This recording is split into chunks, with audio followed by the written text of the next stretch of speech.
Number 9 is principle of parity and responsibility. It explains that responsibility for action cannot be greater than the implied by the authority delegated, nor should it be less.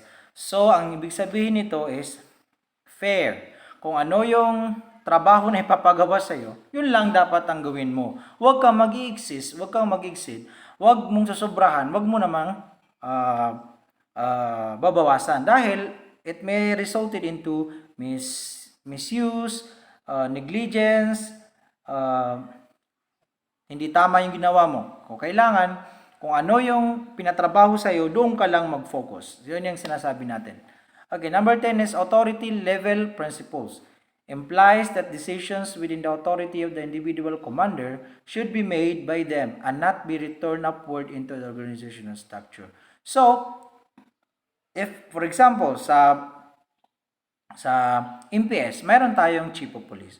Ang chief of police na yan, siya yung magbibigay ng command, magbibigay ng decisions, na authority, na kung ano yung magandang gagawin, kasi hindi siya magiging chief of police kung wala siyang alam. So, kung ano magandang gagawin in times of calamities, in times of crisis management, in times of problems, in times of chaos, in times of disorder. So, siya yung dapat na magbibigay ng decision para i-approach yung bagay na yan. Okay, number 11 is principle of flexibility. The personnel or the people surrounding an organization must be flexible. It means that the more flexible the organization, the more it can fulfill its purpose. So, ang ibig sabihin niya, sinasabi natin example nito is multitasking.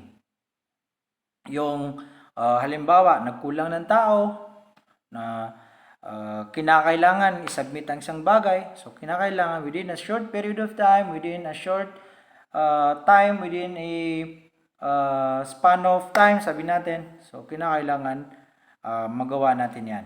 Dahil ganyan dapat yung trabaho natin. Okay. The next one is the part 2, which is evaluation of the policing system.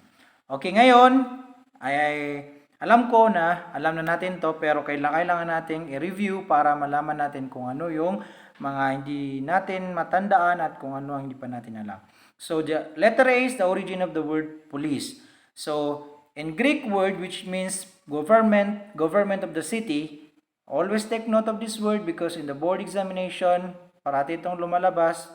During my time, 2014, politia, lumabas. So, politia, ang Greek word yan, ang ibig sabihin is government of the city. Okay, and Roman word which means condition of the state or government, ang sinabi natin, Roman, condition, so politia. So, police, French word which was later adopted by the English language. So, yan yung kung saan nanggaling ang police, so French word.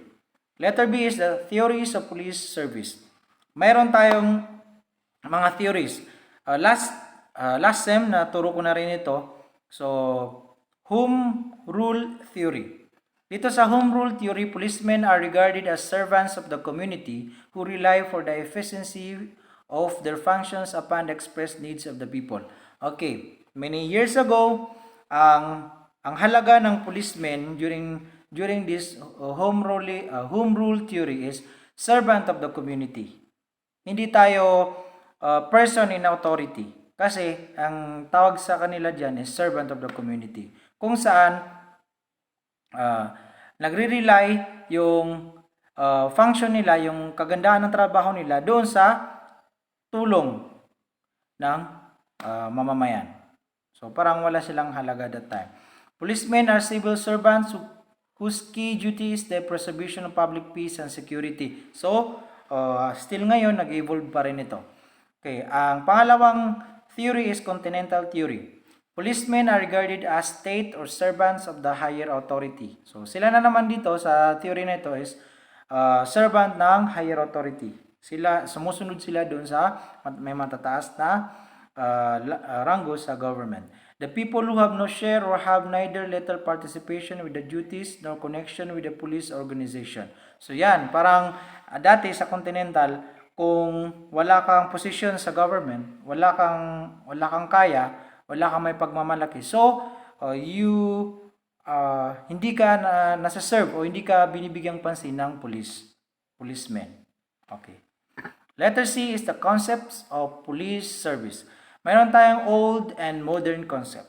Okay, sa old concept, police service gives the impression of being merely a suppressive machinery. So, ibig sabihin yan, sa old concept, kung ano yung nasa batas, kung ano lang yung gustong mangyari, so yun, ini-implement. Suppressive machinery. So, bigla-bigla mangyayari. So, this philosophy advocates that the measurement of police competence is the increasing number of arrests, throwing offenders in detention facilities rather than trying to prevent them from committing crimes. So, ang mahirap dito sa philosophy na to is, kapag daw maraming naaresto, na ilagay sa detention facilities, so, ibig sabihin, na-prevent yung crimes. Effective yung trabaho ng police, which is, hindi naman dapat ganun. Kapag maliit ang nahuli, tapos maliit ang krimen, sa atin ngayon dapat ganun. Maliit ang krimen, maliit ang nahuli, peace and order, payapa ang lugar, so ibig sabihin, yun yung dapat na dapat nating nasa isip natin. Dapat yun yung dapat na mas maganda. Kaysa marami kang nahuhuli. So, ibig sabihin itong arrest, ibig sabihin yan, marami yung krimen na nangyayari. So, yan yung sa old concept, which is hindi maganda. Sa modern concept, regards police as the first line of defense of the criminal justice system, an organ of crime prevention. So, yun yung maganda. Ngayon, nowadays, ito yung sinasabi natin. Ang police is first line of defense. Sa criminal justice system, the law enforcement is the first line of defense who are maintaining peace and order, prevent, suppress criminal offenders, so on and so forth. So, sila yung organ ng crime prevention. Sila yung first na gumagawa ng peace and order. Okay. Police efficiency is measured by the decreasing number of crimes. O, yun. Yan yung sinasabi ko kanina. So, makikita natin kung gaano kaganda, kung gaano ka-effective, gaano kaganda ang result ng policing kung maliit ang krimen na nangyayari. Okay. Broadens police activities to cater to social services and has for its mission the welfare of the individual as well as that of the community in general. So, ito, pinalawak kung ano yung trabaho ng police, kung saan hinawakan, kung saan marami siyang maraming social services, maraming trabaho ang ipinasok sa trabaho ng police. For example, nagkakandak kami ng health education, community awareness regarding health, so on and so forth. So, yan yung kagandahan ng modern concept. Okay, meron din tayong early policing system. Sa early policing system, meron tayong tinatawag. Ang kagandahan dito sa subject natin is halos nandito na lahat yung salliya. Okay, kin policing, the family of the offended individual was expected to assume responsibility for justice. Napaka sama nitong kin policing kasi kapag gumawa yung isang family member ng krimen, so lahat ng kanyang family member, kung makikita niyo sa mga movies na makikita natin sa Korean, makikita natin sa China movies, na kapag yung isang individual nakagawa ng krimen, so kung papatayin siya, isasama lahat ng kanyang pamilya. Halimbawa, dun sa mga gumagawa ng treason, ng corruption, so kahit na maganda yung ano nila katungkulan sa state, so papatayin silang lahat. Yan ang mahirap sa kin policing. So the family of the victim was allowed to exact vengeance. So kung ano yung ginawa doon sa pamilya, so yun din yung gagawin doon sa nakagawa ng masama. Okay. So number 2 is Egypt. Ancient rulers had elite unit to protect them. So dito sa Egypt, mayroon silang elite unit, so tinatawag nating policing na kung saan nagpo-protect sa kanila.